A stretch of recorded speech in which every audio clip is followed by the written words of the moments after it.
Welcome back to the Director's Chair, our weekly live stream discussion forum where we explore the intersection of the crafts of leadership and creativity and practical lessons from the creative arts.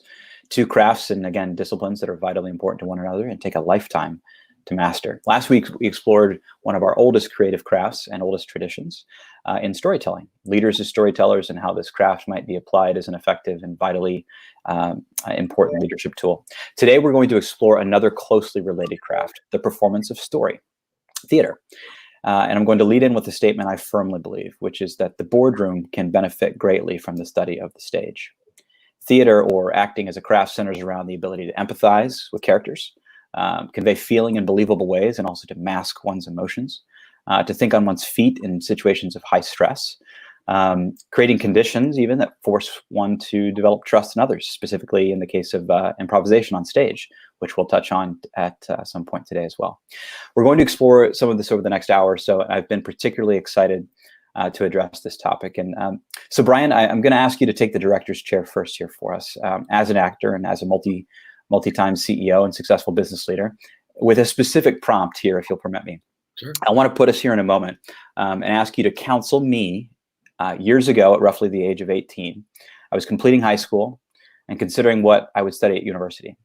I wanted to be on the stage myself, but thought that majoring in theater would be an impractical choice. And instead, I chose business and I minored in theater and still felt it was completely impractical.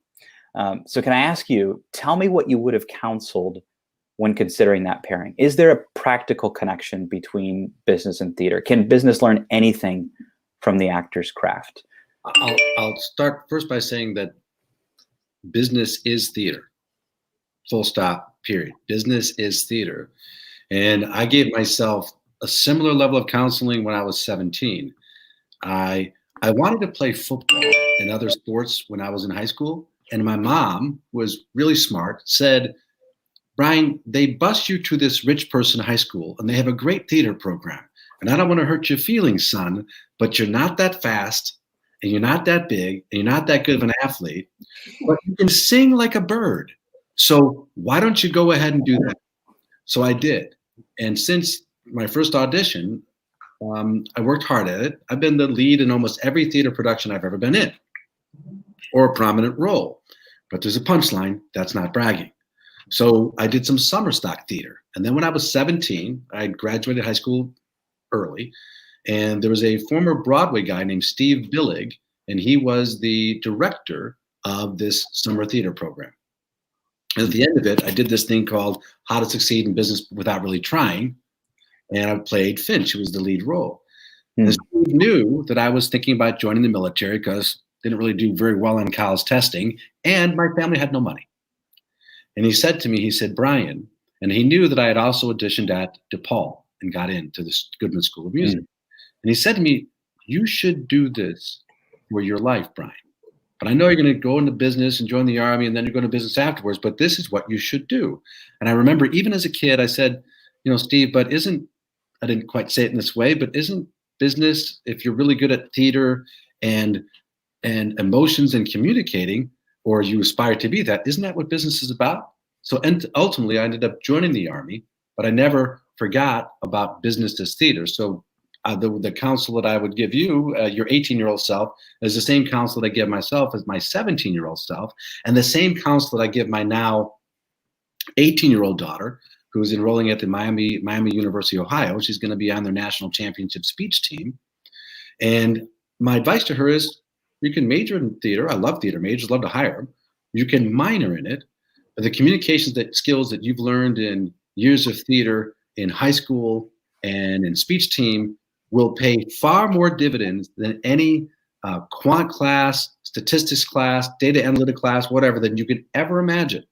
And because business ultimately in communication is theater. Warren Buffett will tell you that if you can learn to public speak, if you can learn to communicate, how much is that worth across your entire career? Communication is theater. So I think you made the right call, but your call is the same because you're in business, you're in theater anyway. So there's the answer. Thank you, Brian. No, that gives me a lot more reassurance from years ago. there are many practical ways in which it might be helpful. Emotional intelligence and cultivating empathy, communicating in some variety of different ways. But let's maybe take some time and draw out some of the more practical, immediate connections, because I think there might be a lot of these. And maybe let's start here, Laura. I'm going to put you on the spot here for a second. I think one of the common misconceptions, and Brian, you as having studied this can refute this or reinforce it.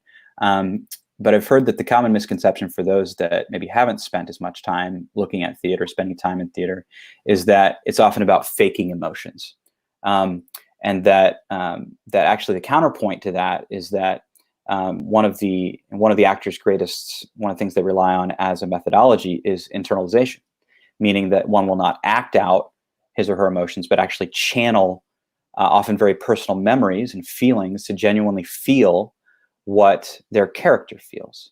That they're studying their character, they're internalizing a lot of things, they're developing empathy. Laura, do you see this as something that could be helpful? Again, from a sort of, from an applied psychology angle, is this something that you could see as a connection between the stage and theater, or the stage and business? Yeah, absolutely. I mean, I think that, one example and counter argument to that kind of criticism is, how many interviews have you read or watched of actors that, really got into the character, like sometimes to their detriment, right? Like if they're playing particularly challenging roles. And I think that, this ties back into our topic last week of storytelling, is that the ability to lead and to evoke emotion and to get into character, not by faking it, but by being able to cultivate empathy for that character and for the context that's surrounding the storyline, then you are able to effectively engage an audience, right? Get everyone behind the audience. And in a way, that's what leadership is, because you are a good leader will understand the context of the situation, will understand the particular context that's motivating an individual's behavior or attitudes or motivations. And so being able to kind of survey the scene, understand everything that's going on, understand and know exactly where all the other players are and where you stand within that micro context, then you can effectively engage everyone around you. You can engage an audience, you can portray a story, you can explain a why and get everyone on the same page.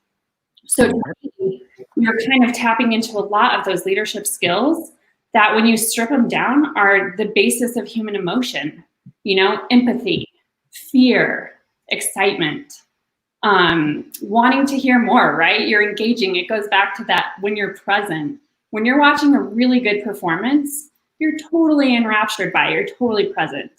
And it's the same when you're listening to a leader speak, or when you're in an organization and you really believe in what you're doing. You're waking up and you're ready to go every day. And so I think it transcends both, right? And it's kind of the pragmatic, analytical, quantitative side versus the creative, qualitative, human emotion side. But they marry really nicely together in leadership.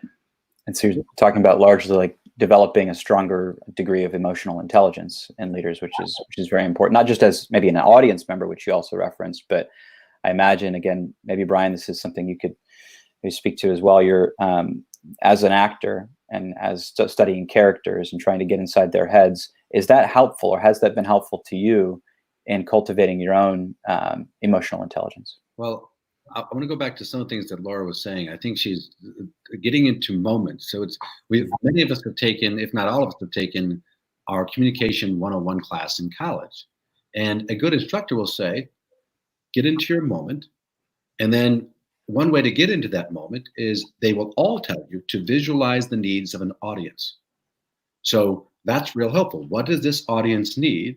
And then what am I trying to emote from that audience? What not a character? It's not being something that you're not, but you're really trying to focus on that audience and then get into your moment. So all that stuff matters. Now back to your question. What was your other question, Daniel? I was just reacting to some of the powerful things that Laura was saying. No, thank you. Yeah, there was a lot of threads we could follow there. One of those specifically being, and Laura's talked about it, emotional intelligence. And sort of even as an audience member and someone who's viewing a scene play out on stage, and you're beginning, if it's done well, especially the actor's job, you're starting to feel what they're feeling. Your own emotional intelligence is heightened. You're cultivating that as an audience member. I imagine, at least I can think of specific instances where it was for me. And Brian, I'm curious as maybe some examples from your time on stage in studying characters and getting into character. Was that helpful? Did it enhance your emotional intelligence? And then how did that then affect your mindset going into business? Well, there's a lot there. Mm-hmm. So I would say I'm going to pick out the part about getting into building to a moment. It can be either be in a meeting, it could be right here. So a good actor is often building to that one or two moments, oftentimes that one singular moment in a performance. So thinking like an actor, and we're all actors, does that make you a better business person? That's 100%. And sometimes people will maybe listen to a conversation like this, or as we've discussed previously, they'll see someone who's tremendous at improv, and they'll say they just have a talent for it. They're just particularly good at it. I'm 54, and I've been around a little bit, and if you have this view that you can constantly get better, and you said at the beginning, Daniel, that something about it's a lifelong pursuit to mastery. It is absolutely a lifelong pursuit. Anyone can learn and follow a good actress in terms of learning the craft. If you say that you can do it, I'm giving you an example. One of my favorite CEOs today, it's from the industry I spent most of my life in. His name is Daniel Rosenwig. So if you watch the papers recently, he is the CEO of a company called Chegg. And I don't know what his background is. I've met him a number of times, really smart guy, but he is a genius at using data to tell a story. So for those who are maybe listening, I would go and Google Daniel Rosenwig, and he's a genius at using data to back his story. And then most importantly, I don't know him, I've never had this conversation with him, using data to build to that one or two big moments on a stage, small or large. So, and that's a craft. I watched probably a half dozen plus of his YouTubes just recently to get better myself. So if you've ever skied before or taken a ski class, a ski instructor would say, you know how you get good at skiing? Yeah, how? Ski behind me, watch what I do. And so to learn the craft, just start to pick out people that have inspired you in that way, just take bits and pieces and build it in. I want to touch base on what one of the things that Laura said. There's a lot of this, is empathy, and it's action and then a reaction, being able to gauge how people are receiving you and how they are interpreting you. I think that is what a big part of what empathy is, right? Before I act, I want to survey, the people around me. How are my decisions going to affect them, and how will they receive that? How will that make them feel? Right. And so whether you're in the boardroom or, you're leading people on a transformation within the company, the empathy is all about really seeing how you're coming across. How are they digesting your actions, your words? And then how would that make them feel, or how is that going, being in their mind, really picking apart, how are they observing you? That's acting, right? That's acting 101. You want to know how the audience is receiving your words, the line of the script, or your actions, your posture, everything like that. It's just being completely in tune with who you are and what you're portraying to the world and how they're receiving that. And I think that's business, that is theater 101. There's a question that just came up on the screen, and that was, who is your audience in business? And every audience is unique. And before every call, before every meeting, you have to consider the constituency, your audience. So every audience is unique. For example, I have taught thousands of people sales, both directly and indirectly. What I always say is every single sales call is unique. Every audience, every time the methodology or the customer type may be similar, but every single call, every single interaction, including the one we're having right now, is utterly and completely unique. So my answer to who are your audience's businesses? Well, you have to consider every single time before you get an audience, because it's a unique constituency every single time. And then you think about what that audience needs. And then you think about how you might want to move them and what appropriate ways you might want to move them. Appropriate as defined by if you're talking to a board, if you're talking to your boss, if you're talking to your team, and those dynamics could and probably should be different in each and every time. And then you use your skills to deliver what that audience needs at that particular moment. I love that, Brian. I think empathy is essential. I mean, essential when it comes to negotiation and sales. Like, you need to know the desires of your customer or client, whatever it is, and you need to know, what are their risks? What are they afraid to go after? Why are they afraid to go? I mean, if you really need to know the ins and outs of who they are and be able to address those things, because at the end of the day, a lot of people have an adverse feeling towards sales. I think of like the used car salesman. Sorry for the used car salesmen out there, but there's a way to do things and to tap into people's desires and their wishes, not because you want to sell them a trinket, right? It's because you want to enhance their life and bring them an asset that's going to make them, fulfill them in one way or the other. And I think that empathy and really tapping into a customer and understanding, what are those desires? How can what I have, my service or good, how can that add or benefit them, and really tapping into that to make their life more enjoyable or easier, or whatever it is. I think what the word empathy is so important. You guys must get, I suspect, the master classes. And if you're on Facebook and Twitter, they're genius at marketing. I have a master class showing up in my feed every day. You probably have the same thing.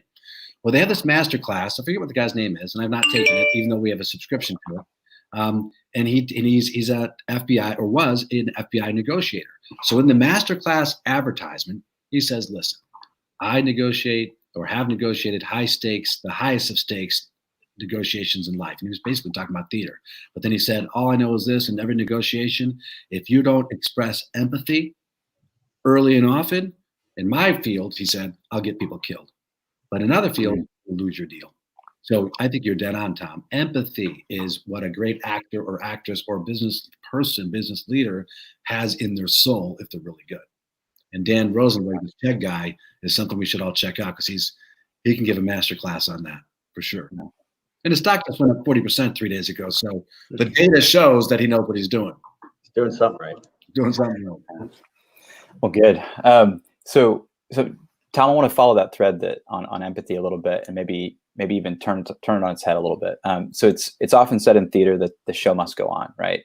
Even if someone is not feeling it at the moment, if their energy level's not there, they must gather themselves. Like, they've got to step onto the stage or manage through a missed line or a missed entrance by a fellow actor, without missing a beat, right?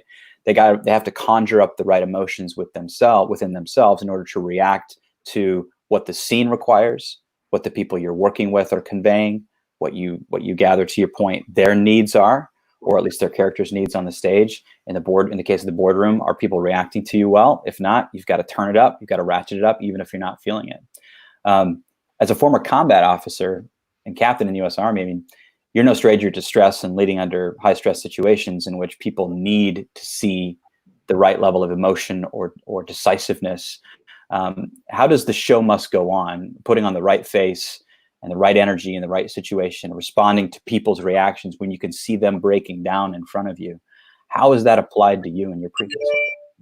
Sure. I mean, a big part of it is just having confidence, poise, and being able, I call it a tactical pause, right? And so if you're on stage, you might miss a line, right? And you might skip it, or the audience might not know, right? But you pause, you think of, how you might, maybe I didn't deliver that line, maybe that was essential, but my next line, how can I fit that in to make it? So you're always kind of thinking, and you don't lose control, right? You're constantly in your head and you're thinking, how can I circumvent whatever just happened? And I think in combat and just in high stress situations in general, I think that's a big part of it, right? It's not rushing and having knee-jerk reactions. It's really having a tactical pause, really digesting. And when I say tactical pause, that could be 2 seconds, split second. Yeah. It doesn't matter what is, but it's just enough or remember one of our first conversations here, Laura, the 4-second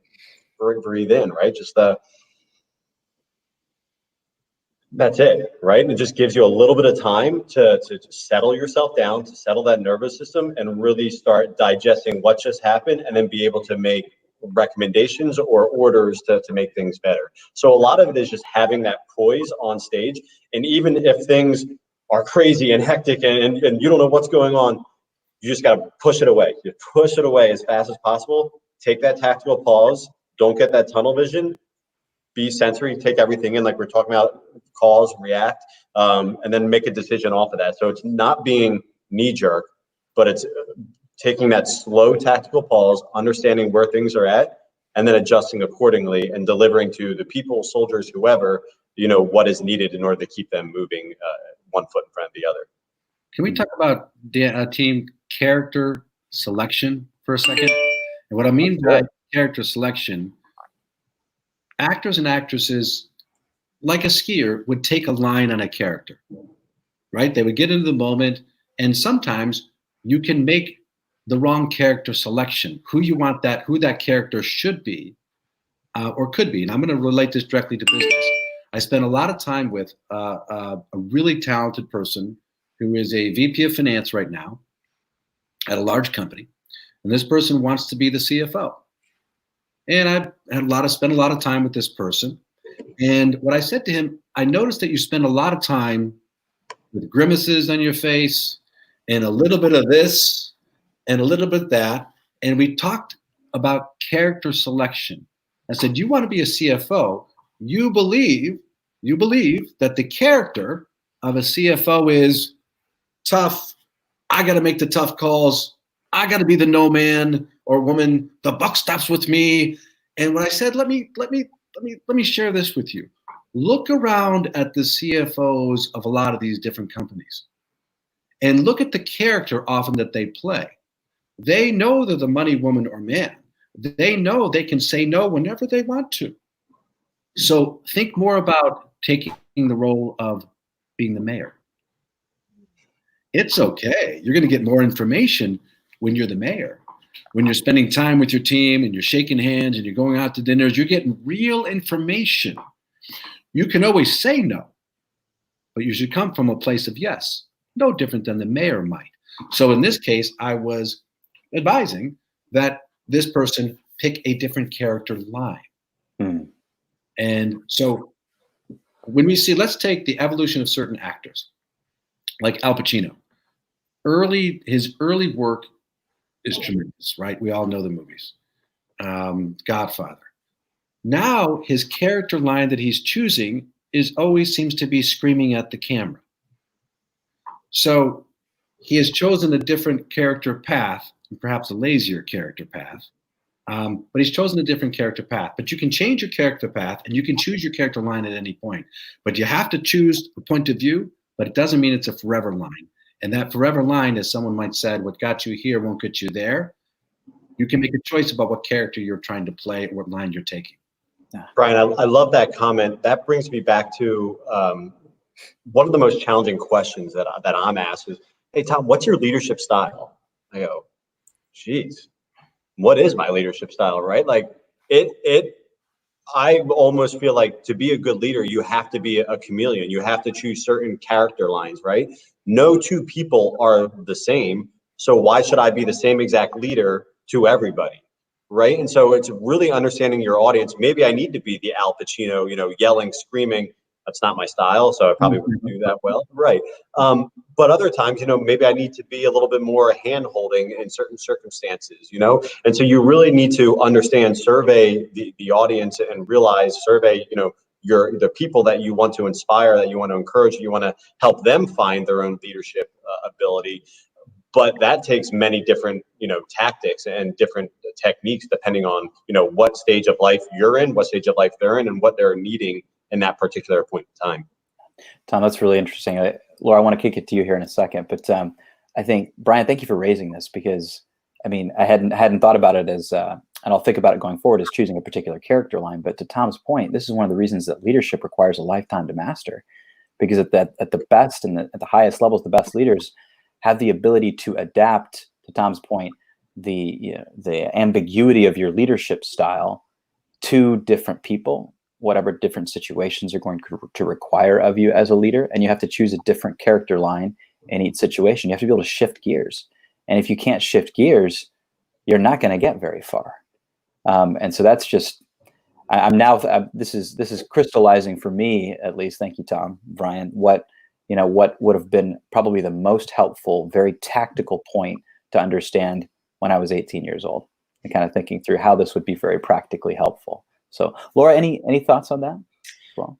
So many thoughts. I want to touch on a couple of viewer comments, if that's okay for now, because it ties into a lot of what Tom and Brian have said and just our general conversation. And so, one of the questions is empathy synonymous with compassion? And so a lot of what we're talking about, Brian, kind of with your typecasting, right, of actors and actresses, and Tom, your story about, combat and making those decisions and having the aplomb and the poise to be able to handle incredibly difficult situations. So to me, the first ingredient is empathy, right? Because you have to understand the needs of those around you. But then this bleeds into what I think is also incredibly important in both theater and leadership.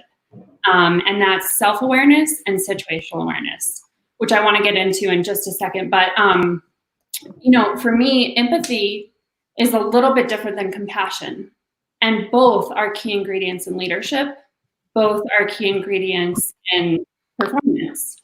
However, empathy is the ability to say to someone, I see you and I hear you and I validate you. Whereas compassion is simply having the care, the feelings of charity, the feelings of love without any qualifications. So they're a little bit different. You need both. You need compassion. Compassion is important for someone who might be hurting or struggling. Compassion is important for yourself as you develop your leadership skills, because you develop leadership through failure. You develop performance and acting skills through failure. So you need self-compassion, you need compassion for others. But compassion is more surface level and it's more of a feeling. Empathy is a skill that requires a lot of practice. Some people, it is more innate than others, but everyone can cultivate empathy. Empathy is the ability to truly put yourself in someone's shoes and to validate whatever it is that they're feeling in that moment, even if you don't feel it. So in a business setting, you might disagree with your stakeholders or your board or other executives, or maybe someone who is under you and comes to you with a complaint. You might disagree with them, but if you have empathy, you have the ability to say, I hear you, you're seen and you're heard, and you're validated, and we'll work through this. And so I think that's an important distinction, but I think they're both really important skills to have. Go ahead. Yeah, I just think that is a beautiful response. And I mean, empathy, I think is, so an example, right? Say you're in a meeting, right? And someone brings forward an idea, and maybe this idea is, not the smartest idea. You can be like, no, Steve, that doesn't make any sense. Why would we do that? It's not where we're at right now, right? That's one way to react to it, right? Or another way is go, Steve, I understand where you're getting at and why you want to do that transformation, but because of, because of risk right now in our portfolio, it might not be the best decision at this time. But how would Steve best receive that, right? He might have, his mind is coming from the right place. He's not trying to sabotage a transformation or whatever, but he wants to know that he's been heard. The leaders understand, why he had that opinion, and it's valid, just not at this time because of the risk portfolio, right? And so it's being able to communicate stuff and having that empathy to let people realize they've been heard and they're valued. There's a theme that keeps emerging here over and over again, and that's a lifetime of learning this craft. And there's a tremendous amount of work to becoming a strong communicator or actor. And fighter pilots, after every single flight, it could be a boring mission taking a VIP in an F-16 from the Pentagon to the White House. I don't know, it could be boring. After every single flight, they do a debrief, even if it was flawless. Most good Broadway productions or other productions, after every performance, they do a debrief. So my suggestion to business people, and I do this as a factory setting, find people you trust, because it's very personal. When you do a presentation and you're great, but when you miss a mark, it's embarrassing. And you don't want to hear about it necessarily. Find people who will give you a debrief after every session. I'll give you some small example. We're all homeschooled right now. I got 4 kids. They're all over my house from 12 to almost soon to be 21. Homeschooling all over the place. Yesterday, I did a brand called you session for one of my clients. Early in the morning, I said to my kids, hey, I got a brand called you session. You can sit over in the back and listen, and I'd like your feedback afterwards. Naturally, the only one who showed up was my daughter, Kate, the actress. And afterwards, she gave me my debrief. She gave me my feedback. And did she tear you apart? What's that? Did she tear you apart? She actually did not. She said, you were a 10 from the beginning and a 10 from the end, because I've seen you do these things before. And when you're not at your best, she said, is when you're not telling stories. So you find a way to mix it up with as many stories as possible. So, but I had her there. She gave me direct feedback, and she's seen me before. So my point is, find people who know you well and you could trust, and you have to debrief after almost every performance, and it's all a performance. That's good. Yeah, that's a very good reminder. Thank you, Brian. Laura, I want to double click on one other thing you mentioned, because there was, again, I'll echo Tom. That was beautiful. A very fine distinction. And we've talked about cultivating empathy a few different times over the course of the last weeks. It's another common theme. But given the distinction you drew between compassion and empathy, can we also, as leaders, cultivate a greater and more compassionate self? Is that possible too? And are there some ways that we can do that? I think some personality styles are just given to being more compassionate. It's just natural for others. But maybe those of us that maybe are not as so, we can certainly feel someone and validate them. But our ability to be compassionate, is that something we can cultivate? What do you think? I think so. I think a primary ingredient in compassion, whether for self or others, is forgiveness, right? Which is also imperative to growth. So, maybe a business deal goes south because of a very specific action that an individual took. You have to have forgiveness. Maybe you messed up a deal, or maybe you botched a huge speech or a sale or anything else. You have to have forgiveness, because in order to move on, in order to learn from an experience, you have to be able to look at it with some level of objectivity. And then also be able to forgive what didn't work out, to understand what didn't work out, and then to be able to learn from that and move forward. And I think that this is such a huge part of leadership, right? And the best leaders have absolutely made mistakes. We all probably remember stories in the history books of the great inventors during the Industrial Revolution and earlier that tried so many times, to invent these things that today are ubiquitous. And they just made so many mistakes, or they partnered with the wrong business partner, right? How many times does that happen? And a business goes south because they didn't choose the right business partner. And so having compassion for someone else or for yourself allows you to learn. It allows you to grow and develop. It allows you to cultivate trust within your organization, right? And so I would say that, it is maybe harder, especially for self, right? Like, leaders tend to be very type A. They tend to be people who are their biggest critics. So I think, the place to start is learn to self-compassion, to have self-compassion, and learn to forgive yourself. Learn to fail fast and fail hard and move on. Laura, you are? You're like a factory of gold. Right?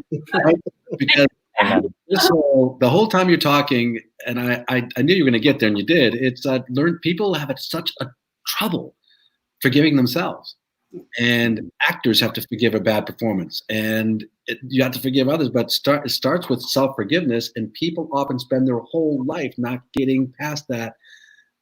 whatever failure was, and understand that they just forgive themselves. You guys may be familiar with Brene Brown. Do you know Brene Brown? Love her. I know that's surprising. I mean, all right. I'm sure it's not too surprising that I love Brene Brown too. She talks about these things, and she's just darn right. But anyway, I thought you should know that you're a factory of gold. Thank you. Laura, we're gonna have that at the bottom of your screen going forward. Just a factory of gold. We should all have that going forward. That's gold. New ticker tapes should come in. It's good. Laura, one of the things that I love that you just, whether you realize it or not, I think what you were doing, what I was taking away from that was that you were summarizing a lot of what we've touched on here. You're pulling a couple threads that we've touched on throughout the course of the conversation, and I want to take one of those and follow it to the next one. We've talked about empathy. Okay, we've talked about compassion now.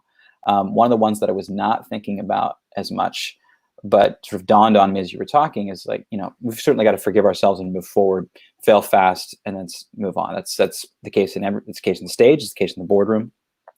But that's the key to resilience too, right?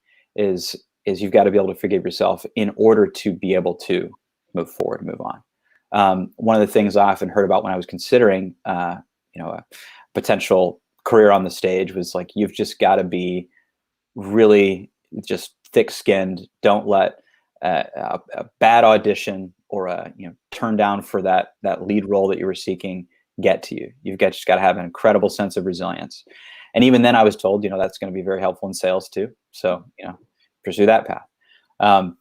But that ability to just get really resilient, move past, debrief afterwards, Brian, to your point, one of the things I had not been, again, thinking about, but you've crystallized for us in that factory of gold, is that it's, that resilience is a really, really good, or the stage is a really good place to develop that as well. Would you guys agree? Yeah, for me, one thing that I always tell myself is that, just bear with me here, feeling sorry for yourself is the most pathetic quality in a leader. Just let that sit with you for a second. Feeling sorry for yourself is the most pathetic quality in a leader. And I'm already feeling it. I completely agree, right? You need to have, as Laura said, that compassion for yourself and the forgiveness, but that should only last a little bit of time, right? You need to learn on how to get past that, how to get back on the stage, get back on that horse, because the people, if you are a leader, people depend on you. They don't have time for you to be, wallowing in self-pity. Is it important to identify those feelings? Yeah, for sure. You need to identify it, but you need to learn how to learn from that and how to move past it. But to dwell on it and to not be resilient, you're not just doing yourself harm, but you're doing, everyone that's looking at you for direction. You're doing them harm as well. Yeah. So getting past that, I think you're right. People who feel sorry for themselves for an extended period of time, or whatever the case is, that's just a low road to perdition. Now, oftentimes what people ignore, almost all professional musicians, actors, actresses, vocalists, business people, they have something called a coach. So oftentimes, we need people who can help us get through those moments, and even people who are at the very top of their game. I'll give you an example. So Luciano Pavarotti, he had a voice coach, and we've all seen those moments where if you sing, do any of you guys sing? You guys are good at it? I wish. Or only in the shower. Only in the shower. I'm not going to admit to that on here because I'm going to make me sing at some point, but I like to dabble. Here, Pavarotti has this great documentary on Pavarotti, and he would say that before every performance, I die, or during every performance, I die. And any vocalist would tell you, and we watch all the different shows all over the world, all the American Idols, and we're all waiting for that one big moment that they're building to, which is that big note, oftentimes the big note. And when they miss, it's horrendous, right? Yeah. And so this whole topic of self-forgiveness and getting back on the horse, because when you miss that note, you may never try again. And this is where it goes back to a vocal coach. My daughter's an alto, and she was going to sing something at something once, and I said, "Can you hit that note?" Of course, I got a whole bunch of stuff coming at me, but she has a vocal coach, and she did it beautifully. So my point is to get out of that place, because we all get into that place a little bit, where you can get a little negative or feel sorry for yourself, things didn't go for your way, you don't have to just be the only one who can pull yourself out of it. Find a coach. It could be Brene Brown, whoever, or it could be a book if you don't have the money for a coach, but find someone who can help you out. And there's no shame in that. Whether you're an actor or a business person, there's no shame in getting help. And that's often where the factory of gold lies. Yeah. Brian, thank you. It's we all need a sounding board. We all need an Obi-Wan Kenobi, right? Yes, so, we do. Critical. Well, let me pull this out and let's follow another thread that we've only touched on briefly, but I believe and have seen in my own experience, and I think you guys will agree that, and maybe especially within a particular arena of theater, it's especially true, is trust too. We've really got to trust those that we're on the stage with, that we're sitting at the table with, that we're in the trenches with. And if we don't, everything's going to fall apart. But there are specific ways in which on the stage, you're kind of forced to begin to learn how to trust one another. Improvisation, I think, and Brian, you've talked about this before, kind of forces one another in very sort of high stressed, uncertain situations, which you don't even have in a playbook. You don't even have any lines, right? You're on the stage with someone and you've got to react to what they're giving you. I mean, you're in a situation in which you've got to trust that they have some sense of where they're trying to go, react and maybe follow their lead in a scene in which, again, there is no script. And that forces you to develop trust in someone else too. So let me just put that out there. Any reactions to that? Oh, if I may. Please. One of the things we all talk about in leadership is this issue of control or lack thereof. And certainly trust is at the core of all leadership. On stage, and we're all on stage, you can't control what kind of a day another actor, another business person, another salesperson have. You can't control it. So if you are completely reliant upon that other person to hit their mark, and if they don't hit their mark, which happens all the time, it can throw you off completely. That's no bueno. So that's where improv comes in. And every director from third grade on will say, don't worry, you forget a line, the audience doesn't know it. Don't worry about Marcy or Sally Sue or Johnny hitting their mark. You just keep on rolling and play off of each other. Because the trust goes, when you guys miss a mark, that you have enough trust in each other to carry you forward.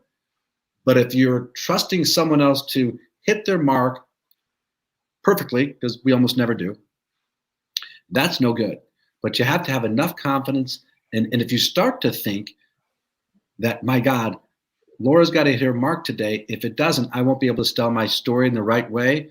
You'll never get off to the right start anyway. So the idea of people hitting the mark and relying on other partners, you have to be ambidextrous enough to improv around it. But it goes back to that baseline of trust as well. Yeah, I mean, I'm 100% on board with that. Like the whole comment about improv and leadership. Life in general is improv, right? And specific to the art of improvisation, there's a lot of skills that come from that. Number one would be own your own power, right? When you are in an improv thing and you're on stage, you're the one, the spotlight's on you. You have so much power and you are changing the trajectory of how things are going. Own it, right? Own that. Don't be afraid of it. Own it and take control. The second part is embrace fear, right? I think with improv, like you don't know exactly where things are going. Things are scary. They're out of your hands. A lot of control is out of your hands. It's dependent on someone else. Embrace that, right? Be okay with that fear. Another thing that I think is important would be listening. Right? Improv, you really need to listen to another person. And Dan, you do it this entire time. You listen to these different threads that are coming out. Laura might have more gold than others, but you're listening and you know what to pick on and what to really dive deep in.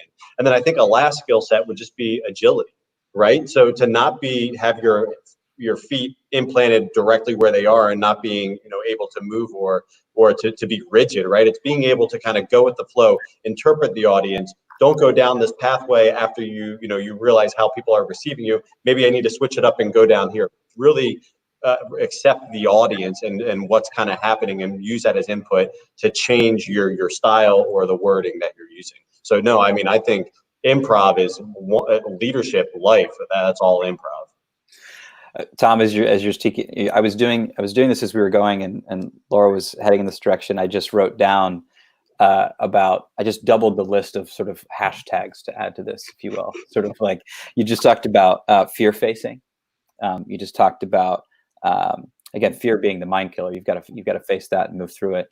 You talked about agility as well, which again, I'm thinking back to it's one of the first things we talked about when we began preparing for this. The life is improvisation. You've got to have some sense of, you've got to trust someone that they have to have some thought of where they're going, and that you can follow them on this and react to that. But no, a lot of good stuff there. Thank you, Laura. Anything to add to this at all?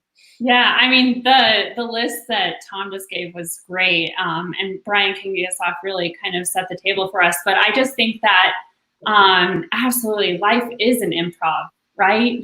A business is an improv. Like you could have the most well thought out, planned, curated plan, whether it's to like pitch a business idea or pitch a product or a service, or for your life, right? You could have your life designed and I'm going to do this in this order. And guess what?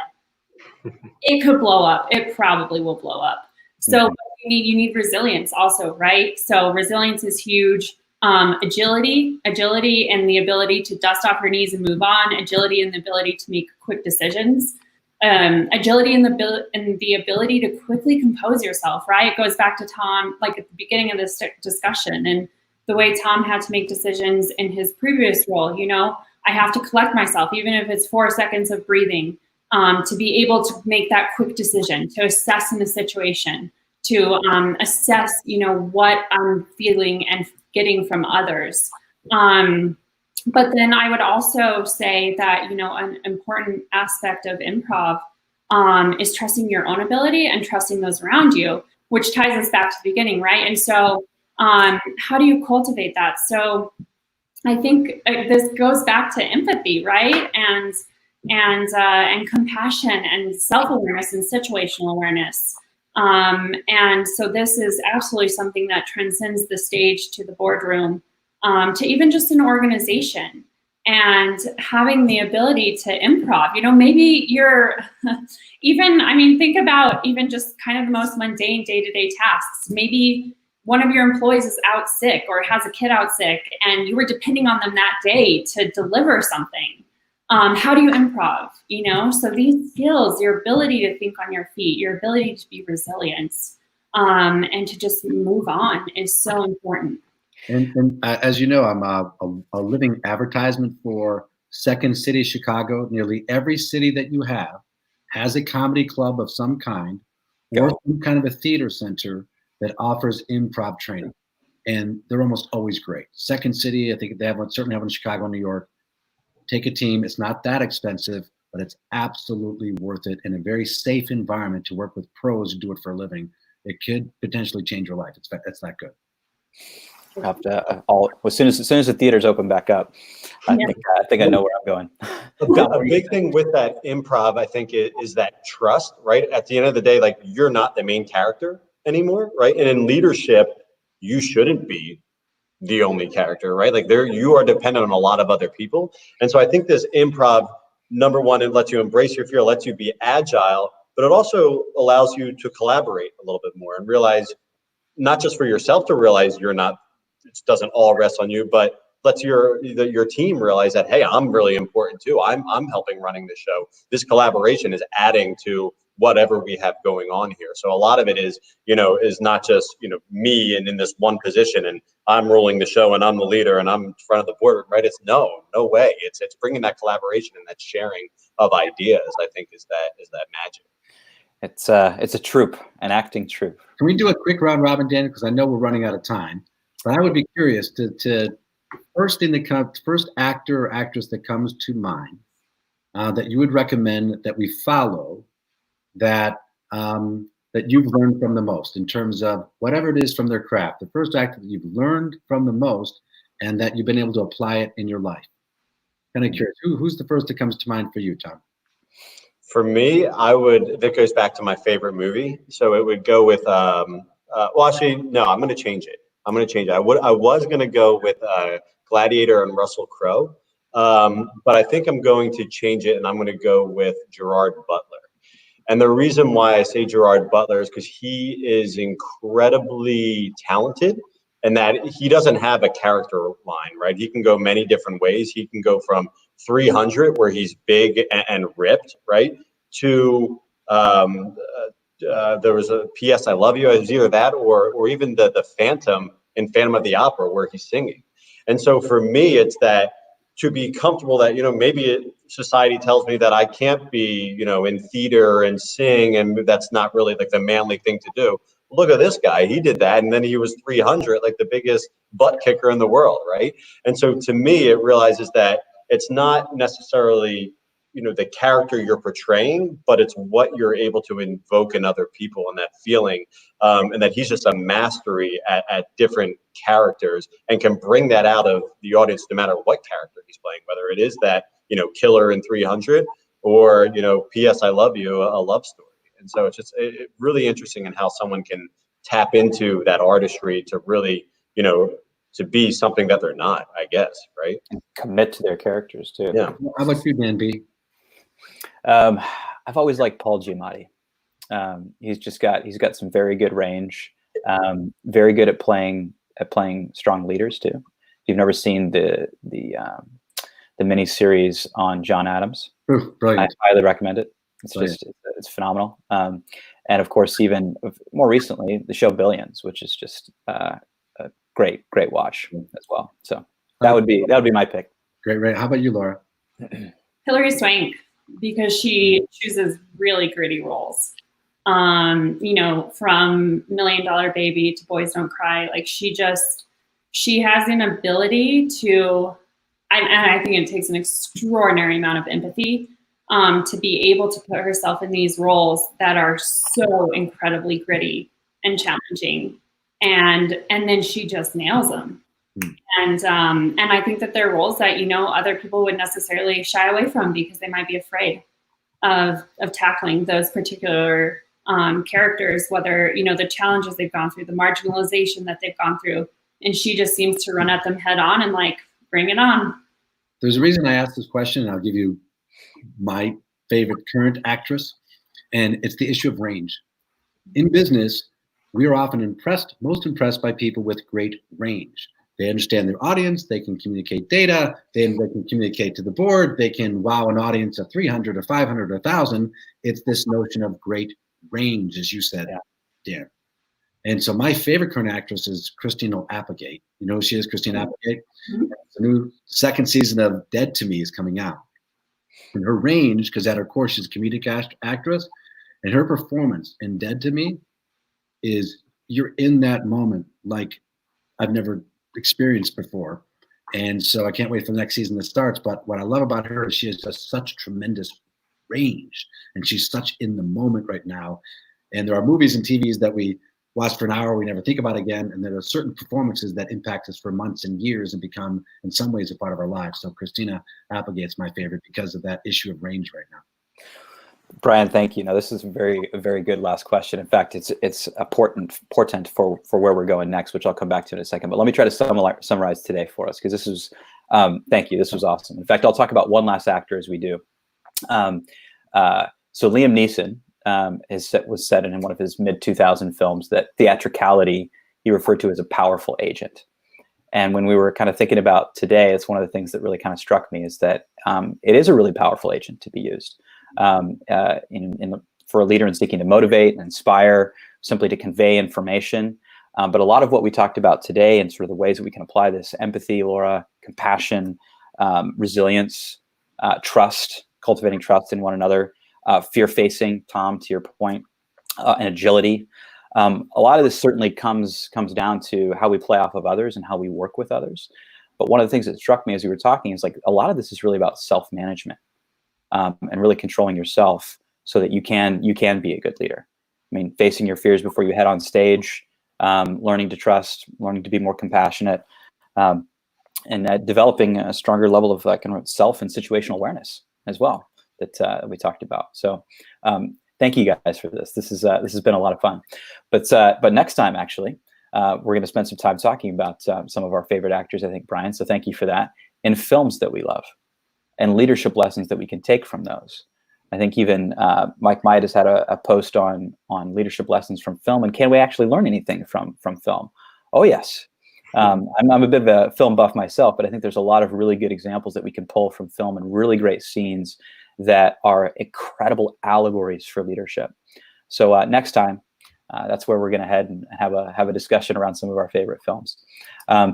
But thank you again for joining us today. We have this content every weekday from at 11 a.m. Eastern right here, and we'll be back again in the director's chair next week. So we'd love to have you for that discussion on film. Again, I hope you've enjoyed the discussion, and if you did, please subscribe, hit that like button, and we'll look forward to seeing you again next week. And until then, may you have an exciting weekend, and remember, the show must go on. Thanks, guys. Enjoy your weekend. Everyone. Bye.